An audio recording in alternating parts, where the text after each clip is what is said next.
Horlicks গুলানো হয়ে গেছে, biscuit দিয়ে দিয়েছি। হরলিক্সটা খেয়ে নে, ঠান্ডা হয়ে গেছে। হ্যাঁ যাচ্ছি, কিন্তু আমি বিস্কিট খাবো না। ঠিক আছে, বিস্কিট খেতে হয় না, জলও রেডি করে দিয়েছি। মা দেখো, আজকে বৃষ্টি পড়ছে। বৃষ্টি পড়ছে, তারপর কি ভেজে নিয়েছি দেখেছিস? হ্যাঁ, তোমার চাটাও হয়ে গেছে, খেয়ে নাও। চা খেয়ে নি। আর কি টিফিন বানাচ্ছে আজকে বলতো?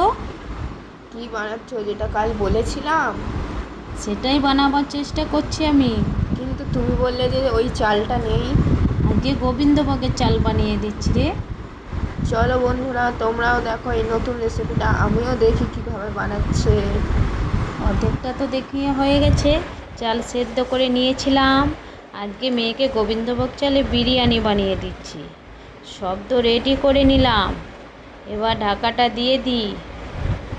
ঢাকা দেওয়ার পর 5 মিনিট আমি খুলে দেখে নিচ্ছি। উপর থেকে ঘি ছড়িয়ে দিলাম। দেরি হয়ে যাবে বলে পুরো ভিডিওটা দেখালাম না। কীরকম হয়েছে বলো তো? দেখতে দারুণ হয়েছে, কিন্তু সেন্ট খুবই সুন্দর বেরিয়েছে। গোবিন্দভোগের একটা চালের সেন্ট আর একটা বিরিয়ানির মশলা দেওয়ার যে সেন্টটা, সেই সেন্টটা উঠছে। টিফিন প্যাক করে দিই। ভিডিও ভালো লাগলে লাইক, কমেন্ট, শেয়ার।